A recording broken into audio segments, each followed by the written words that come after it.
brother and lads, welcome back to Cossy's Arsenal podcast. My name is Cossy. The dust has settled a little bit, so let's talk about Arsenal 3, Manchester United nil. The emotions are down, and I sincerely feel it's the right time now to talk about that performance from Arsenal. Courageous, really, really courageous.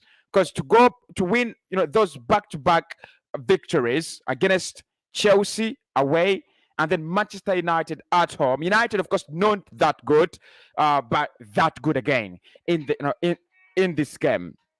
And that's what we're gonna be talking about. Really, we're gonna be diving into why at the end of the day, I think Arsenal deserve all the credit in this game. Manchester United fans will will give lots of they will give lots of reasons as to why they should have won this game. They could have they should have gotten a point in this game, but the reason as to why I believe Arsenal deserve to win this game through and through is this game was a game of two halves. And that is what Arsenal did. All you had to do is to make sure you win your own half and do not lose in the other half, right? Because in the first half, Arsenal were really brilliant, and they won that. They won their half 2-1. We'll talk about the penalty incidents later in a while.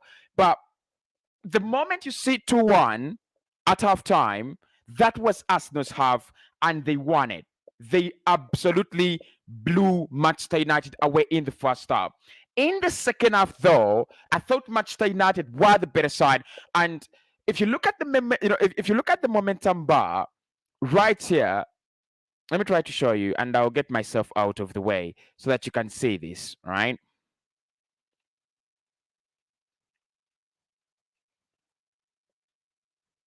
Right, there you go. So if you look at this momentum bar right here, both in both halves, it shows you, because this is the line in between. It shows you how Arsenal and Manchester United performed in both halves.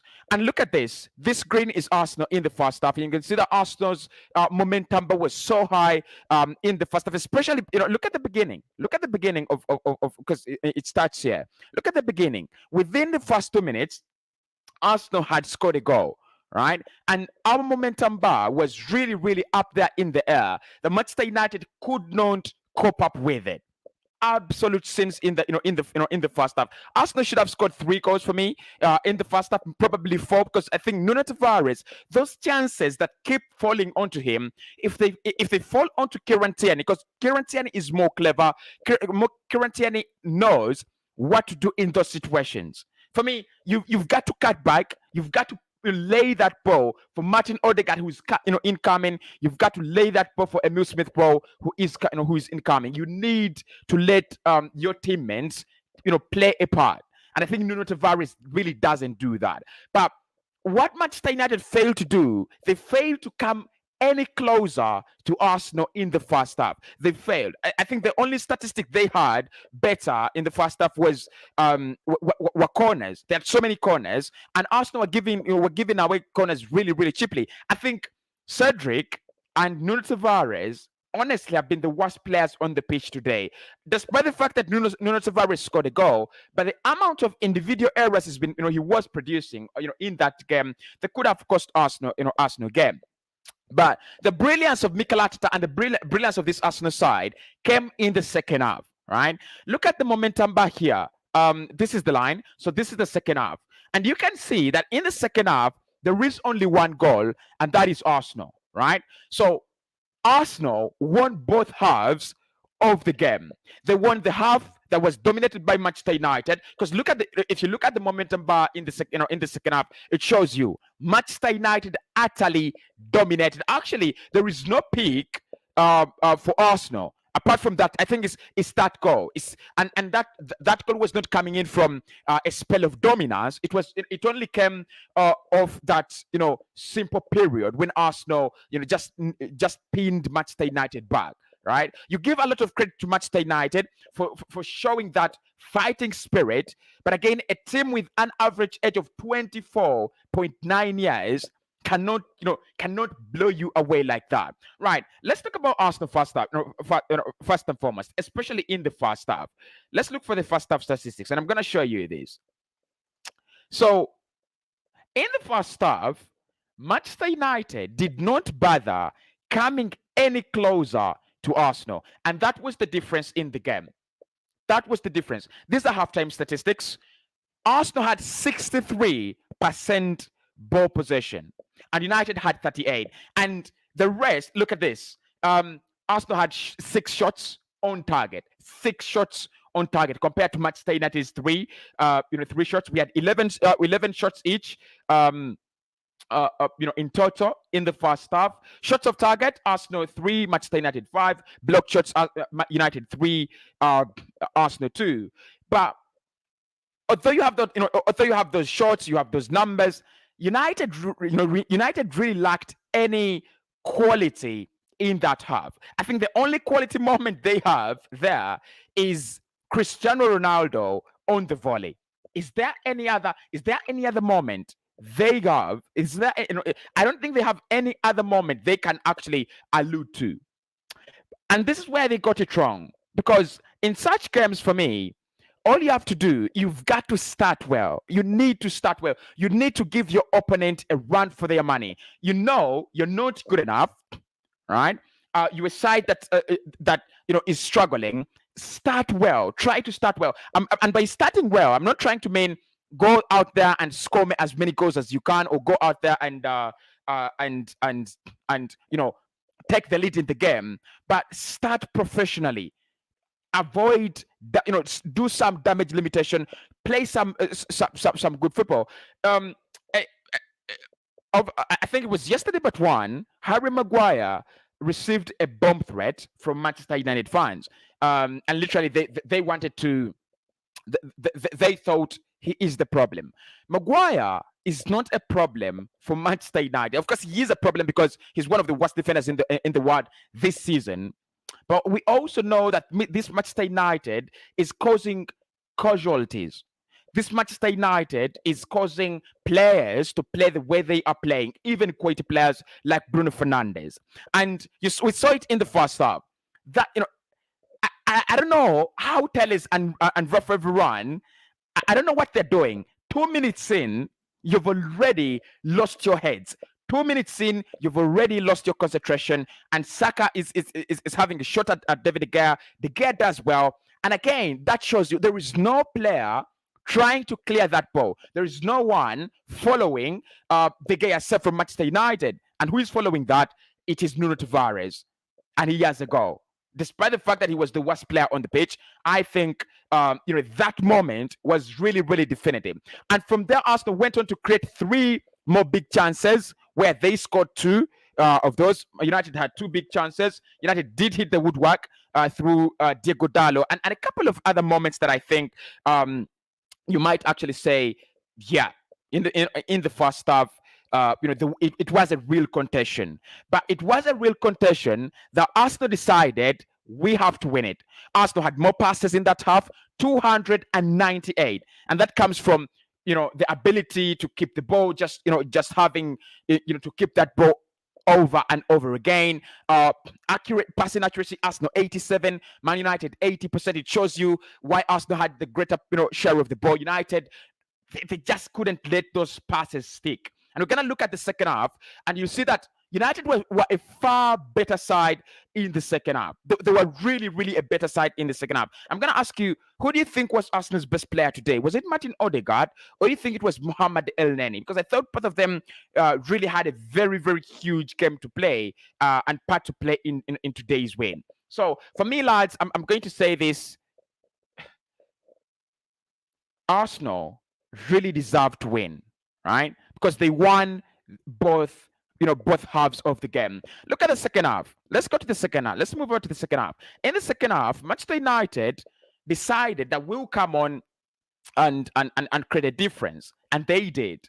3 shots in total, 2 shots on target for Manchester United, 1 on target for Arsenal. Right, and I think maybe they were unlucky there because they missed a penalty. They had 2 big chances, in the second half, and that that should have defined whether they come back in the game or not, and indeed indeed it did. I don't know why Ronaldo is taking that penalty. I sincerely do not understand why Ronaldo is not taking that penalty, because he's already scored for you.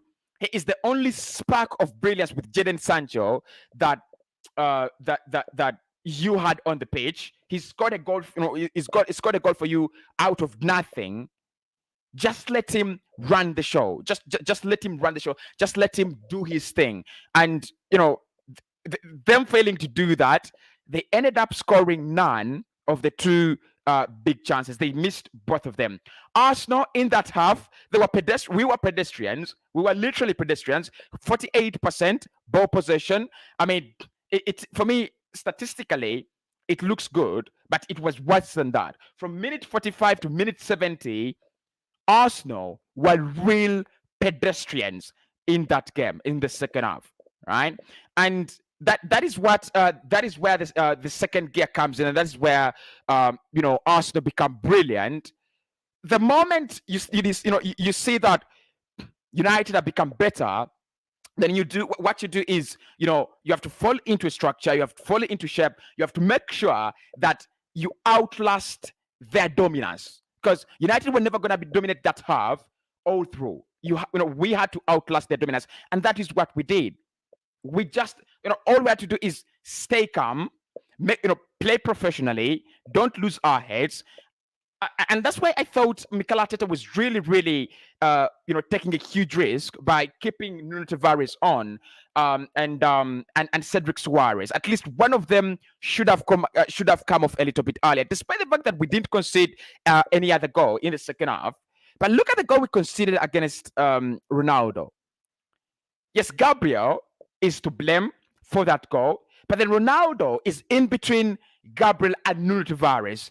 Tavares' marking is very, very bad. Very bad. And I think the problem with him is that he always gets the wrong side of the defender. And when he does that, he tries so hard to win the challenge. He tries so hard to win challenges. He goes in for challenges that he's never going to win, right? Number one, let's look at the Anthony Elanga incident. In my opinion, it's not a penalty. It's not. Absolutely, it's not a penalty. But why is Nuno Tavares on that side of Anthony Elanga? Of course, he does well that he doesn't get contact, because for me, if he does get contact, if he clips him, it's a clear penalty. But why is he on that side of Anthony Elanga? Why are you always on the wrong side of defenders? Why are you always why are you always on the wrong side of your winger, of your man? He needs to learn that. He needs to add that to his game. As a fullback, one of your responsibilities is to defend. You are a defender. You literally what you can't do, you just can't say, look, in this game, I'm not going to defend. And his defending is very, very awful, very awful. I think Anthony Elanga is a good talent. He's a very good player, but he never had a good game.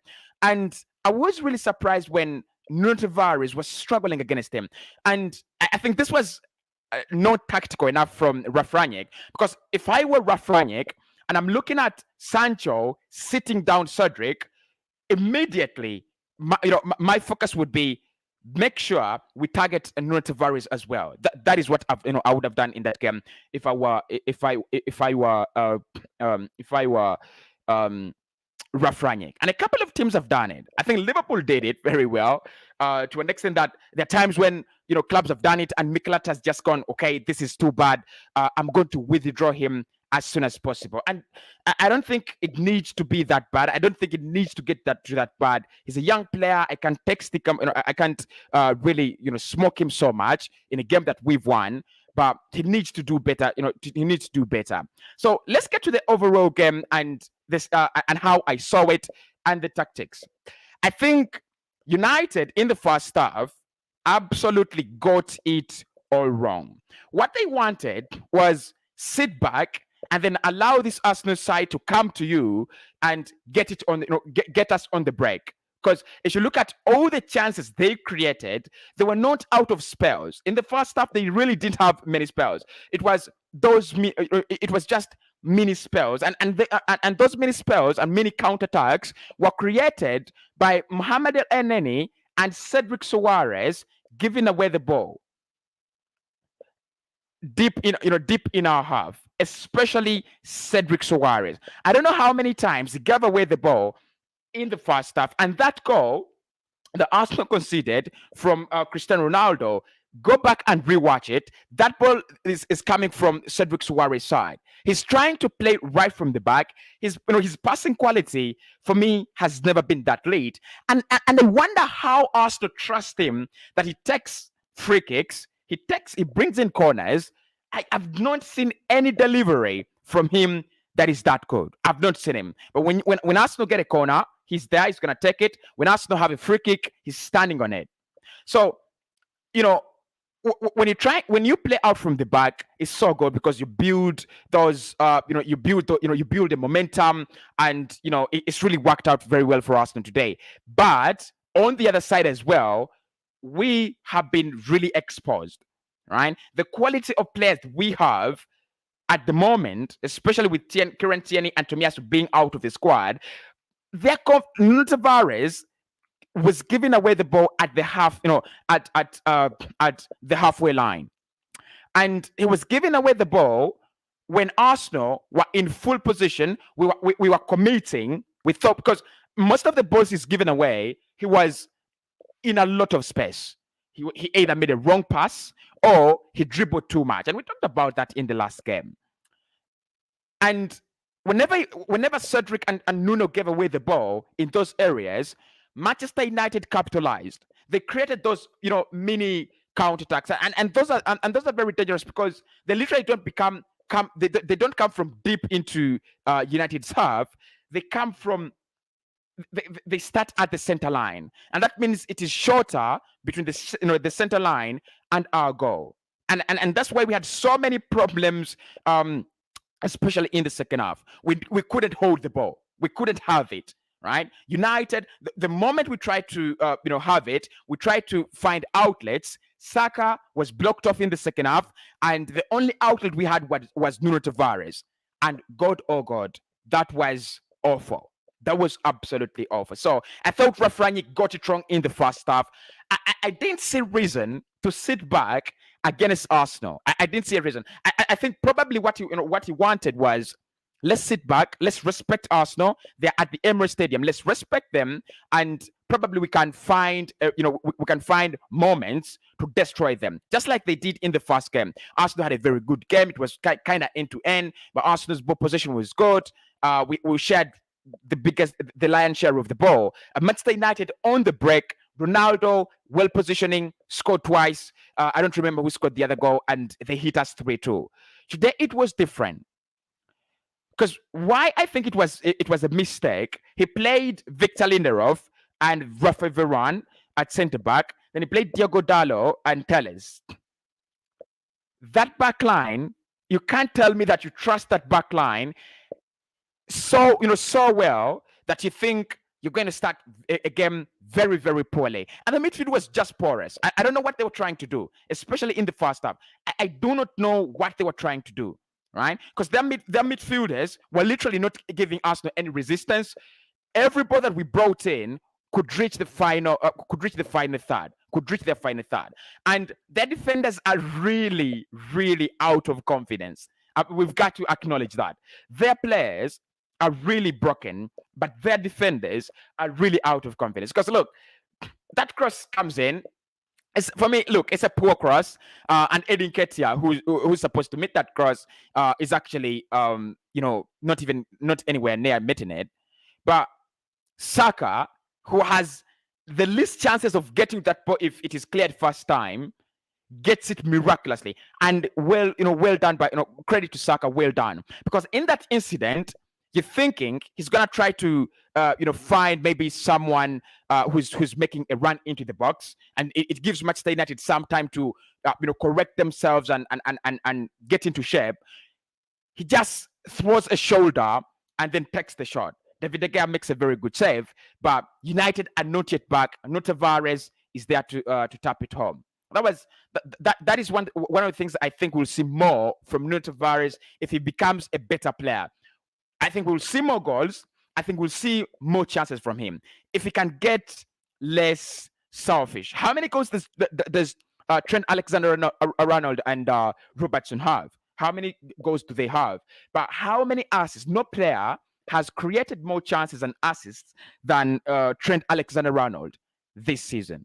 No player. So I think that is what Nuno needs to learn. You can't, you can't be the guy who goes, okay, I'm going to score, every chance I get. You need to think about how are other players positioned.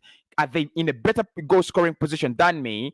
And can we get a goal by either me scoring or by them scoring? He doesn't consider that. He doesn't consider other options. And when he does, because I've looked at his crosses. When he decides to cross, his crosses they're disgusting. They're absolutely disgusting. So United conceded the first goal, and that was the problem. That was the problem. And I think this is that was a very, very good tactic from Arsenal, because in most cases when you score, it is only natural that you'll fall into a defensive shape and you'll try to let the opposition probably have a goal at some to some extent, probably 5 minutes, probably 3 minutes, right? But when Arsenal score, our reaction is superb. And I know many Arsenal fans will agree with me on this.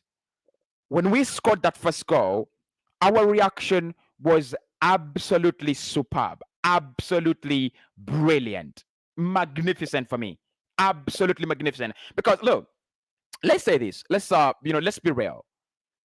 Manchester United, when they conceded, they had all reasons in this world to start now looking for an equalizer. They had reasons to get out of their defensive backwardness and just say, okay, we've started off poorly, we have given Arsenal their respect, but they have scored within the first 2 minutes, so let's go and find an equalizer, right? Because this is not the best Arsenal side, and that's why I think Rafinha got it wrong.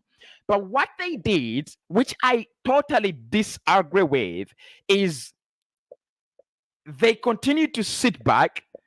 They were afraid of conceding a second goal in the first half. You were always going to concede that. They failed to deal with Saka. They failed to deal with Odegaard, and you're defending literally. Honestly, lads, it was disorganized. It was so shambolic from United in the first half. So when Arsenal get that second goal, great work by Saka. Great work by Saka for that goal, and 2 penalties now scored for Saka in the last 2 games. Right, so I think United fans should not be crying because they got their own penalty and failed to convert. But when we got that second goal, that is when United wake up. Right, that is when it was like a wake up call, for Manchester United, and we got a little bit exposed. We started giving away the ball in those areas that you do not want. We started being sloppy. We started being shaky. The defense started being very, very shaky. And Ronaldo capitalized. Diogo Dalot was also very, very close. So it could have gone Arsenal 2, Manchester United 2 in the first half. It could, it was very close. It was really, really close, right? So again, credit to Arsenal that we just kept in shape for those last 15 minutes of the first half, and that's where United showed any bit of quality, right? In the first half. So I think Rangnick got it wrong. Mikel Arteta on the other side was absolutely very, very spot on. Let's go back to to SofaScore, because I love this website. I just love it. It's magnificent. Look at that. No. Just a moment.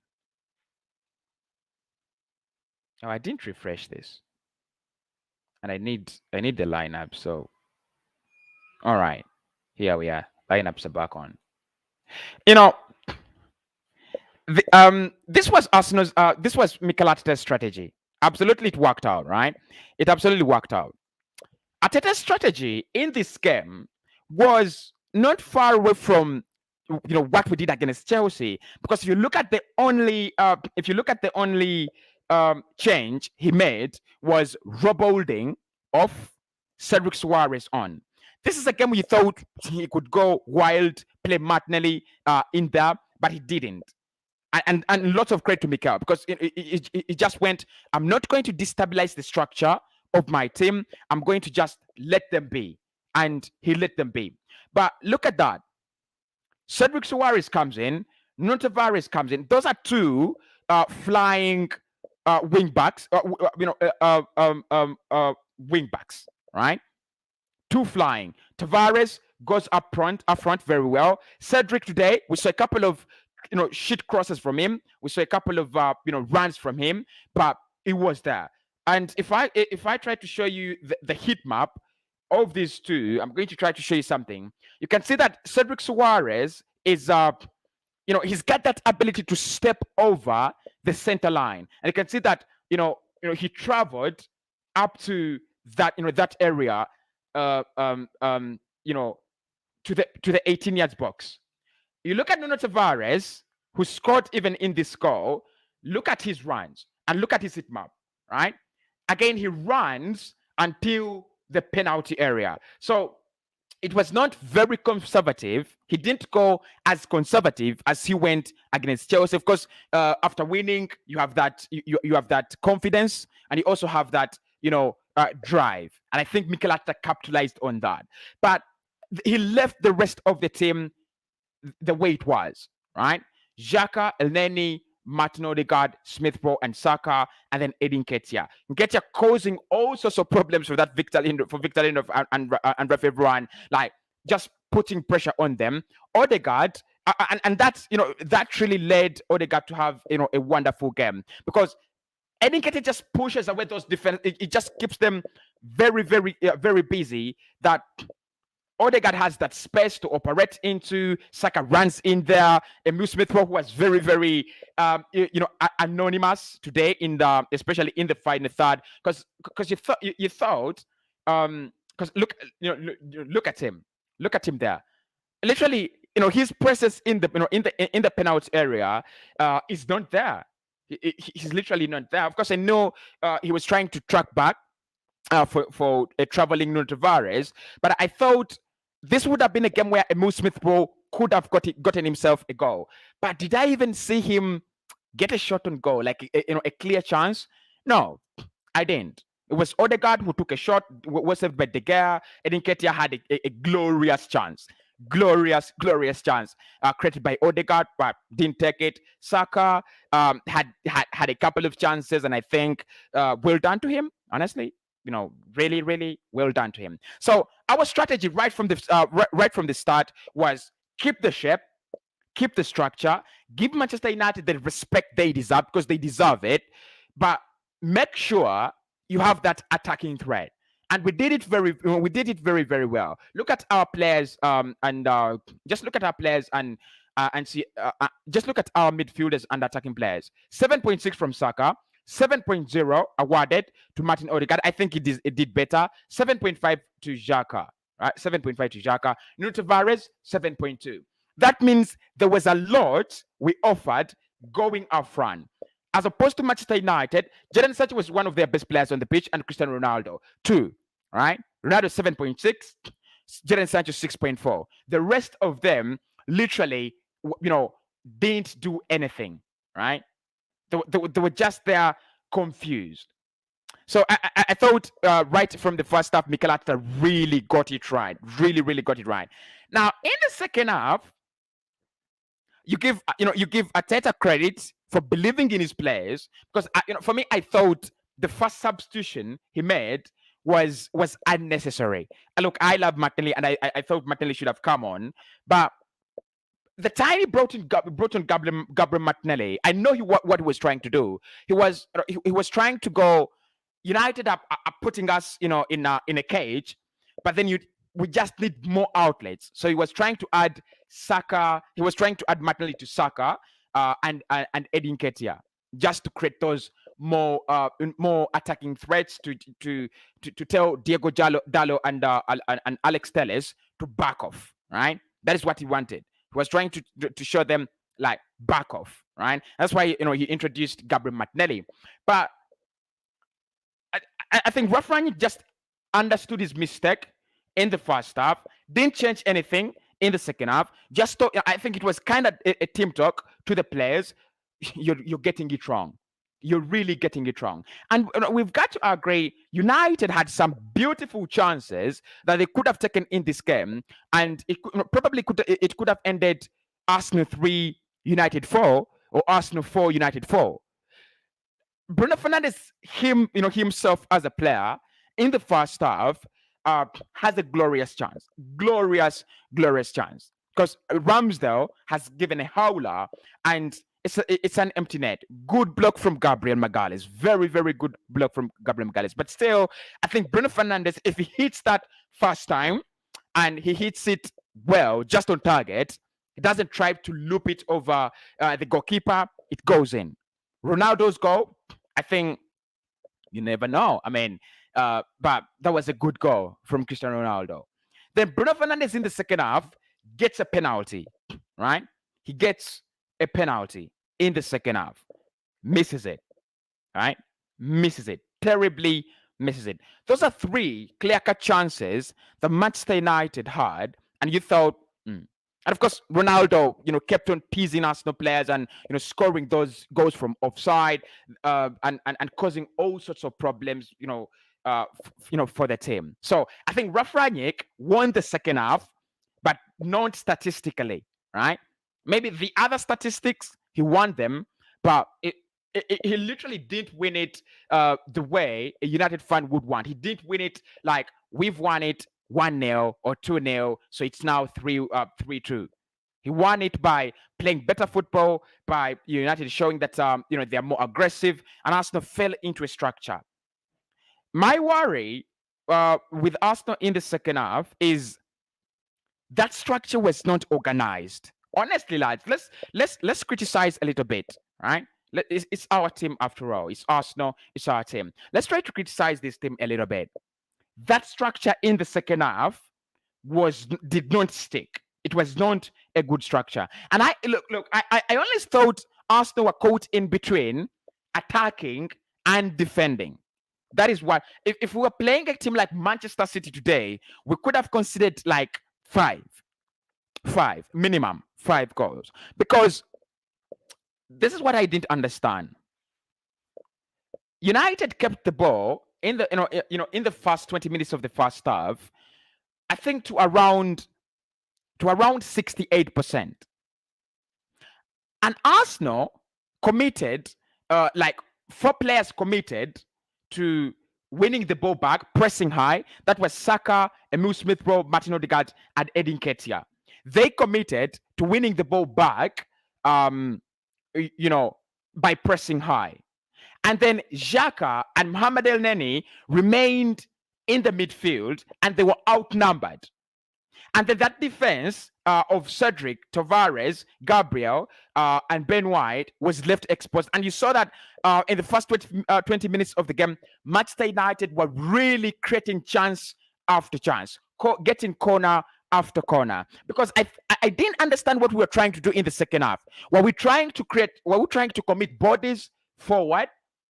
Because when you press, when you place in a high press, you have to commit numbers, and we were not decisive of what we were trying to do. Were we trying to go forward and and press in high press? If that's what we're trying to do, then Xhaka and Mohamed Elneny should have joined as well. Tavares, should have joined as well, and then we could have fallen into a back 3 and played kind of a high line, right? But we didn't do that. Our players, our defenders stayed very deep, and there was a space between our defense and the 2 holding midfielders, Xhaka and Elneny. And then there was also another distance between Xhaka and Elneny and these 4 trying to press high up the pitch. And United were just perusing through. That is bad. That is absolutely bad. I saw it against Chelsea. uh, in the first half. In the second half, it disappeared. Arsenal fell into an organized structure in the second half, and Chelsea literally they failed to do anything. The reason that's why United have had a go today, and many United fans will say, "Oh, we were the better side." You're not the better side. This Arsenal side was the better side. We've left you to have the ball because we knew you were literally not going to do anything, anyway. But also the fact that you have had the lion's share of the ball in the second half and you've not created as much as Arsenal did create, in the first half. You've not taken your chances in the second half. You have nothing to tell the world. You've absolutely lost it. But anyway, lads, I think it was in the end, it was a tactical masterclass. In the end, it was a tactical masterclass. Mikel Arteta got it right. In the end, finally, I mean, there was a lot of pressure in the game. There was a lot of pressure in the game. I really can't show you the average positions, but all I can show you is that momentum bar, right? This is what you call a momentum bar. This. I hope many of, I mean, I know many of you have not seen it. I'll try to show it to you. That is what you call a momentum bar, and it just shows you the fluctuating periods in this game. Arsenal up, up, up, United up, up, down, and then in the second half, Arsenal up, United up, up, up, up, up, up. Then Arsenal score, then it's game over. And you can see that you look at just look at that highest Arsenal point here. Right. I mean, here, if you look at this high point here, is where the goal is. And after the goal, just look at Manchester United's momentum bar. It's gone. It's gone. The moment they consider, and I think that is something Arsenal really needed. We just needed to find another goal, right? Just make sure, just to keep them at an arm's length. And the moment we get the third goal, United are like, okay, we've tried whatever we could. It has failed. It has failed. Let's go home, right? We're going to do the player ratings live with you people. So make sure you hit the like button and subscribe to the channel as well. I'm going to be taking much of your comments, right? I'm going to take much of your comments in this one. I mean, I love to do it when I'm a little bit settled. Let's start off with Aaron Ramsdale in player ratings. I don't know what I don't know what you people made of Ramsdale performance today, but it's one of those days when I'm going to say Ramsdale needs to know that as a sweeper goalkeeper, as a ball playing goalkeeper, you need to be as calm as ever. You always need to be good. For me, I don't blame Aaron Ramsdale for the goals we concede. I don't, because he doesn't concede shit goals. And there's so many fans out there that called him out in the Chelsea game because they expect him to do supernatural things, but he needs to do the basics right.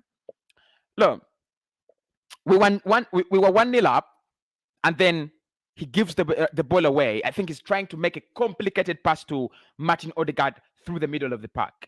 That is not bad. I agree. But there are times when you've just scored a goal, you just need to do the basics right. But overall, I think I think a couple of times we've seen him come out of goal and just create that big goalkeeper.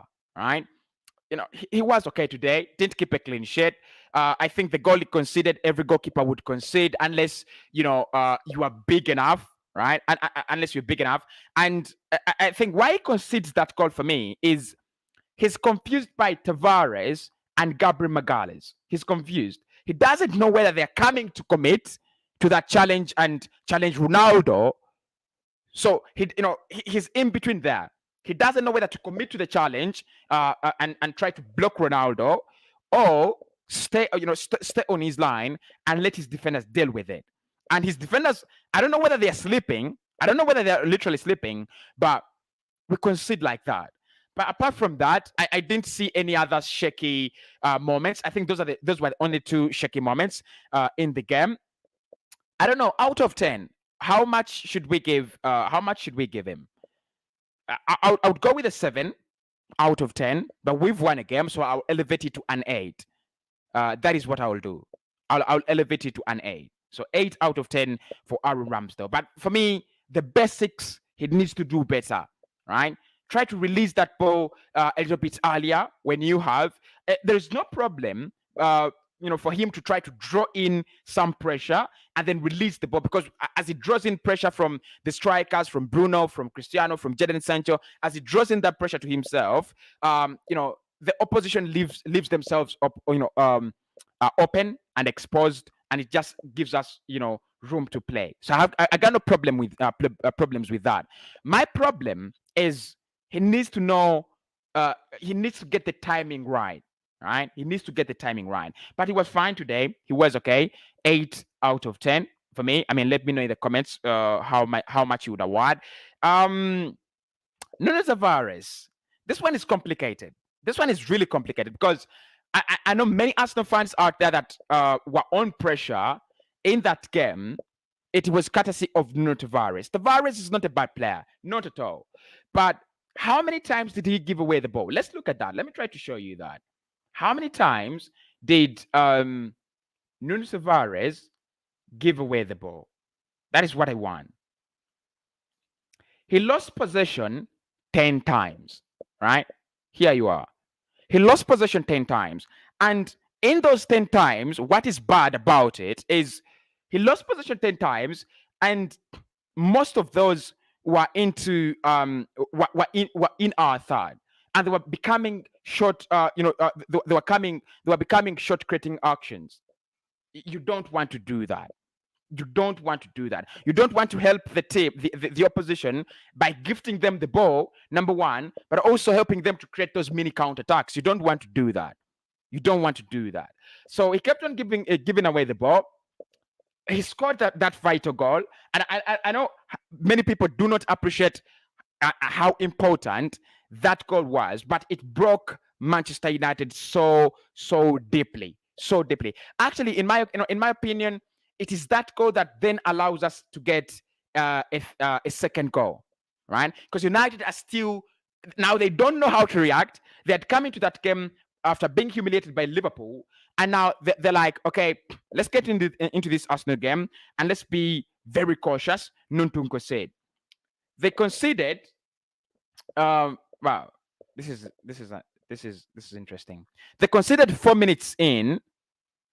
4 minutes in. I'm just going to change my light. Just a minute.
Sorry about that. Sorry about that. I lost the volume. I lost the volume. Sorry about that, lads. Sorry about that. Okay, today is a wonderful day. In fact, day of joy. That is Roland. I mean, for me, when I beat Manchester United, I fixed the sound. Sorry, I mean, I didn't notice. I really didn't notice. Okay. Let's get to your comments then. So, look, when we beat Manchester United, it's a final. It's a final. It's not a trophy like people want to, you know, want to say it, but it's a final, right? Good to see Tommy back in action. What a time for Tomiyasu to come back, right? What a time for Tomiyasu to come back.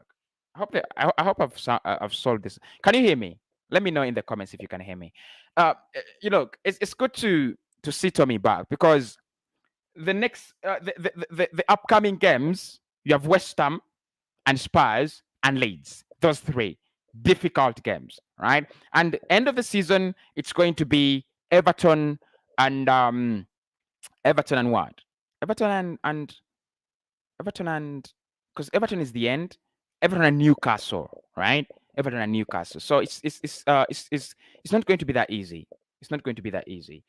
Right. Let's have a look at some of your comments. Okay. Sound is okay now. Brilliant. I mean, sorry. I'm really sorry. I didn't turn up the mic when I came back from changing the light. Okay. Let's see. Let's see what you people are saying.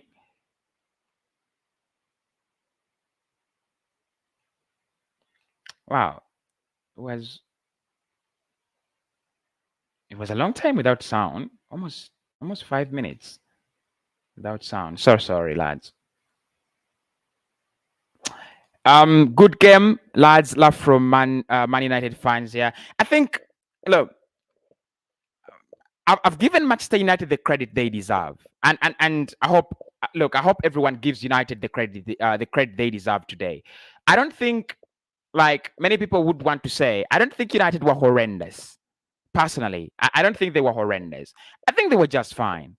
Yeah, I think they were just fine. I don't think they were that good, but they were not that horrendous as well. They were not that horrendous. So you could as well argue that they were okay. I mean, they put in a fight. Yeah, they put in a fight, and that's something that you just want to know. Big up Glenn says lovely stuff. I will send you the link on. I want us to break down the game and get in your opinion. So I hope you will be free, right?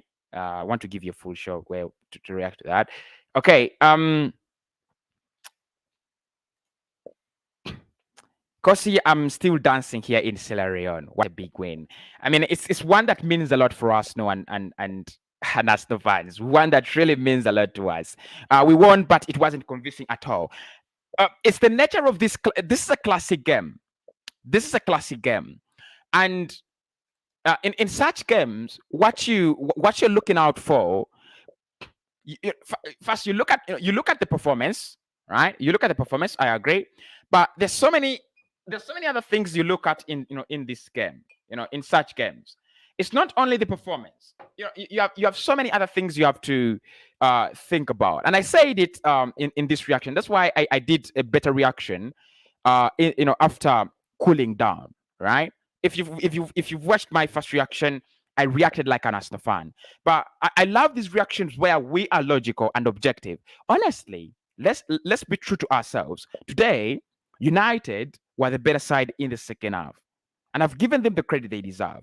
But in these games, it is not. This is like a derby, right? This is like a derby.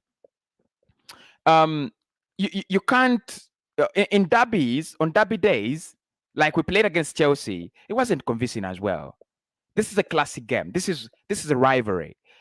In these games, it is not only quality of the players that is tested. We test so many things. You test so many things. You're testing the quality of the players. You're testing the character of the players. You're testing resilience. You're testing whether you can take, you can win after playing ugly. You're testing so many things, and I think Arsenal have done it. For me, I think they have done it. All right. Okay. I'll see you in the 6 things we learned. I will bring Rokani on, the Manchester United fan. Of course, we did our debate yesterday. Man United better than Arsenal, or Arsenal better than Manchester United. I think we've won that debate, haven't we, lads? We've won it. If you've not watched that video, go and watch the debate. I mean, debates are always interesting, and I think Arsenal have won that debate today because United fans, like I said, they will say they played better. But one thing you have to remember, you have to have the character, the zeal, the resilience, the legs to win a game. And Arsenal, that is what we did today. My name is Cossy. Thanks everybody for watching in. Catch you later. I'll be live with Glenn, still getting his, still running through the reactions and everything. And then I'll be bringing you Rokan's reaction, a Manchester United's perspective. Of course, that could be today or tomorrow. It will depend. And then the 6 things we learned. And then I don't know if I'll do a transfer show today, but I mean, if I don't do a transfer show, then I'll give you 2 transfer episodes tomorrow, which will be fine as well. So see you soon.